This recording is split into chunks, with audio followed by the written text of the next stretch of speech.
warahmatullahi wabarakatuh. Hai, perkenalkan, nama saya Anifa Ramadhani dari kelas PGMI 6 dengan nomor NIM 2304 1060 173 dengan dosen pengampu yaitu Pak Dian Andesta Bujuri MPD selaku dosen pengampu mata kuliah Pendalaman IPA MISD. Nah, di sini saya ingin membuat video dan eksperimen mengenai organ pencernaan, sistem organ pencernaan, serta penyakit apa saja sih yang ada dalam sistem pencernaan manusia dan cara pemeliharaannya. Disimak terus ya videonya. Sebelum lanjut nih, kan di sini kita membahas tentang sistem pencernaan pada manusia. Sebelum masuk materi, kalian tahu nggak sih apa itu sistem pencernaan? Nah, jadi sistem pencernaan adalah sekumpulan organ pencernaan dan saluran pencernaan yang berfungsi untuk mencerna makanan yang masuk sehingga menjadi energi bagi tubuh kita. Dan sisa-sisa makanan tersebut akan dicerna dan dikeluarkan melalui anus. Nah, kalian tahu nggak sih apa saja sih bagian-bagian sistem pencernaan pada manusia? Disimak terus ya videonya. Di sini, saya sudah menyiapkan media yang mana menjelaskan tentang sistem pencernaan. Kalian bisa lihat kan, apa aja sih sistem pencernaannya? Yang pertama ada mulut, kerongkongan, lambung, usus halus, usus besar, dan anus. Nah, saya akan menjelaskan satu persatu. Yang pertama adalah mulut. Makanan akan masuk ke dalam mulut, di mana di dalam mulut tersebut terdapat gigi, lidah, dan kelenjar air liur. Bisa dilihat setelah makanan tersebut dikunyah oleh gigi, maka makanan tersebut akan mengalir ke tenggorokan, di mana di tenggorokan akan terjadi penyempitan, pelebaran agar makanan tersebut terdorong ke dalam lambung. Biar lebih jelasnya, saya akan videokan secara dekat. Nah, setelah di mana makanan sudah masuk ke tenggorokan, maka makanan tersebut akan terdorong masuk ke dalam lambung. Nah, di dalam lambung inilah akan terjadi proses kimiawi atau proses kontraksi yang menyebabkan makanan teraduk-aduk dan memecah makanan lebih lanjut dengan bantuan asam dan enzim. Lihat, airnya sudah masuk ke dalam lambung. Setelah masuk ke dalam lambung, maka akan masuk ke dalam usus halus. Ini usus halus ya teman-teman. Banyak usus halusnya di sini. Usus halus ini berfungsi sebagai yaitu bagian terpanjang dari saluran pencernaan, tempat sebagian besar nutrisi diserap ke dalam aliran darah. Setelah masuk ke dalam usus kecil, maka makanan tersebut akan teralir lagi ke dalam usus besar. Usus besar ini berfungsi sebagai menyerap air sisa dari si usus halus tadi. Dan di dalam usus besar tersebut akan terjadi proses pembusukan. Setelah terjadi proses pembusukan, maka akan menjadi kotoran, di mana kotoran tersebut dikeluarkan melalui anus, disebut sebagai feses. Nah, jika ingin penjelasannya lebih jelas, simak videonya ya.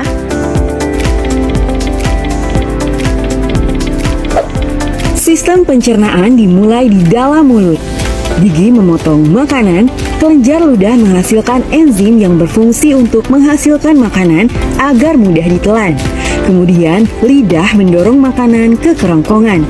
Di kerongkongan, makanan didorong dan diremas agar masuk ke dalam lambung. Proses ini terjadi selama 5-6 detik.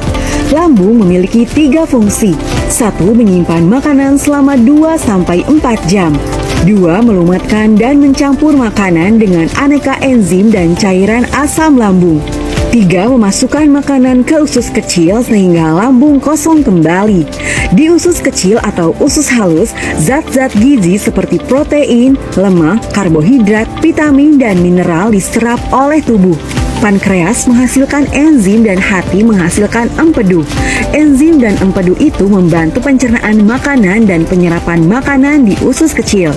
Bentuk usus kecil seperti pipa berdiameter 3-5 cm dan panjang usus kecil antara 6 sampai dengan 8 meter, lebih panjang dari tubuh kita. Sisa-sisa pencernaan yang tidak dapat digunakan tubuh masuk ke usus besar. Di usus besar, air dan mineral diserap sampai habis. Sisa-sisa itu lalu masuk dan berakhir di anus. Nah, itu dia pengenalan tentang sistem pencernaan pada manusia. Jadi sekarang saya ingin eksperimen tentang sistem pencernaan pada manusia dari mulut hingga ke anus. Nah, marilah kita mulai eksperimennya, di mana telah saya siapkan bahan-bahannya. Yang pertama ada 2 mangkok plastik. Yang pertama sebagai mulut manusia, yang kedua sebagai penampung organ pada akhir nanti ya. Yang kedua ada biskuit sebagai makanan yang akan masuk ke dalam mulut. Yang ketiga ada kantong plastik sebagai lambungnya. Yang keempat ada cairan kuning, ini kita pakai sebagai cairan asam lambung. Dan yang keempat adalah air putih, kita pakai sebagai air liur kita. Dan kaos kaki ini sebagai usus besar kita. Nah, yang pertama, siapkan wadah ini.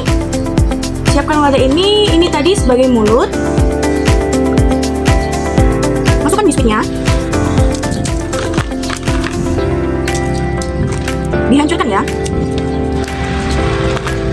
Lalu, masukkan air putih tadi sebagai air liur kita. Masukkan secukupnya.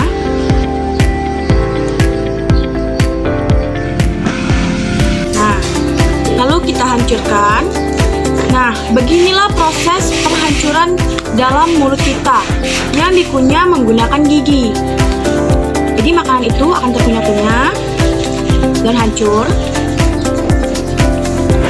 Di mana di dalam rongga mulut kita ini terdapat proses mekanik yang dilakukan oleh gigi untuk menghancurkan makanan. Setelah makanannya hancur, maka makanan tersebut akan mengalir ke tenggorokan, di mana tenggorokan itu berfungsi untuk mendorong makanan untuk mencapai ke lambung.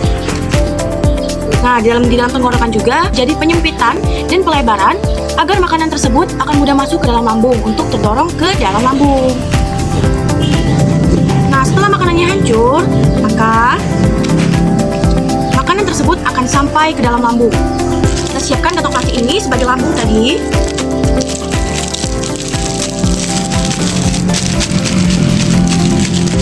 Nah, ini kantong plastik sebagai lambung. Kita masukkan air minuman tadi, ini sebagai air asam lambung ya, kita masukkan ke dalam lambung.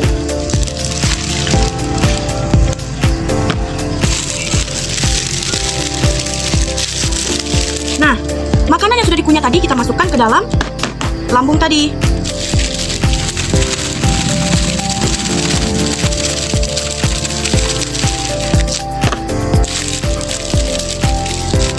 Nah, dicampurkan dan dihancurkan menjadi halus. Setelah makanan itu masuk ke dalam lambung, dia akan terjadinya proses kimiawi, di mana makanan tersebut akan diaduk-aduk di dalam lambung karena terkenanya cairan asam. Cairan asam yang ada di dalam lambung itu akan mengaduk-aduk makanan yang masuk ke dalamnya karena terjadinya proses kimiawi, di mana air asam ini akan menghaluskan lagi makanan yang sudah masuk ke dalam lambung. Jadi kita peras-peras agar makanan tersebut hancur ya. Nah, beginilah proses yang ada di dalam lambung kita ya. Jadi makanan tersebut akan menjadi lebih halus seperti bubur. Hancur-hancur. Karena adanya bantuan asam dan enzim. Setelah makanan ini sudah rata, sudah hancur karena adanya bantuan asam dan enzim, maka makanan tersebut akan masuk ke dalam usus kecil. Setelah makanan tersebut hancur karena dihancurkan oleh asam lambung dan enzim tadi, maka dia akan mengalir ke dalam usus halus, di mana usus halus tersebut menyerap semua air-air dalam makanan ini. Dalam makanan ini menjadi nutrisi bagi tubuh kita, atau nutrisinya nanti diserapkan dan teralir ke dalam aliran darah. Nah, jadi mengalir ke dalam usus halus, maka akan masuk ke dalam usus besar. Ini kita pasang sebagai usus besar ya. Kita ganti wadah sebagai tubuh manusia.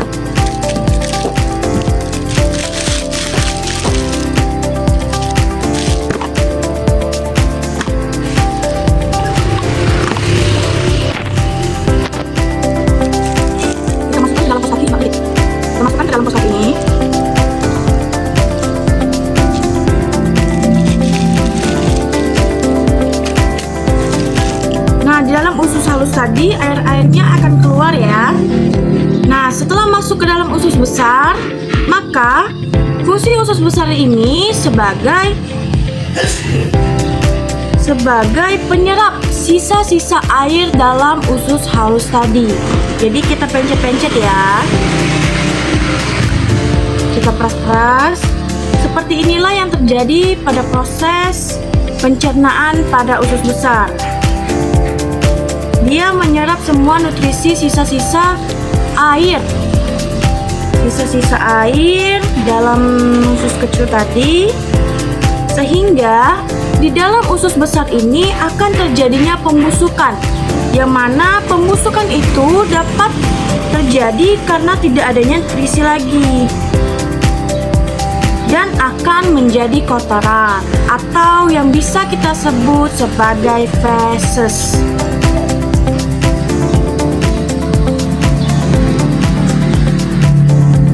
Setelah airnya habis, kita potong bagian bawah.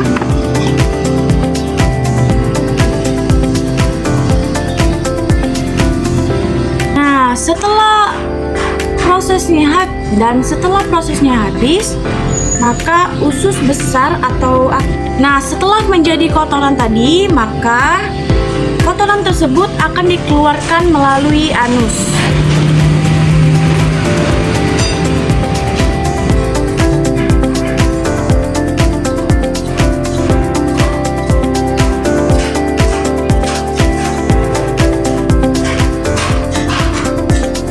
Ini kita sebut sebagai feses.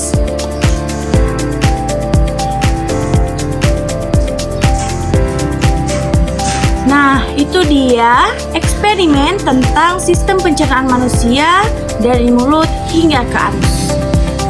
Nah, itu dia pembahasan tentang sistem pencernaan pada manusia. Jadi, apa aja sih penyakit yang dialami pada sistem pencernaan manusia ini? Yang pertama yaitu GERD, di mana asam lambung itu naik ke kerongkongan yang menyebabkan iritasi dan nyeri. Yang kedua yaitu MAH, di mana yang menyebabkan nyeri dan peradangan pada lapisan lambung. Dan yang ketiga yaitu sirosis, dan yang keempat yaitu diare. Nah, yang paling banyak dialami oleh manusia ini kebanyakan yaitu asam lambung. Karena asam lambung itu kebanyakan sekali kita sebagai cewek-cewek ini pasti sering sekali makan makanan pedas seperti seblak dan lain sebagainya. Jadi hal itulah yang menyebabkan terjadinya asam lambung. Jadi cara kita untuk menghindari agar hal tersebut tidak terjadi, kita jangan sering-sering sekali memakan makanan pedas, memakan makanan asam, serta perbanyaklah makan makanan sayur, buah, dan sebagainya. Nah, mungkin itu saja penjelasan dari saya. Bila ada salah kata, saya mohon maaf. Kepada Tuhan saya mohon ampun. Saya akhiri dengan wabillahi taufiq wal hidayah. Wassalamualaikum warahmatullahi wabarakatuh.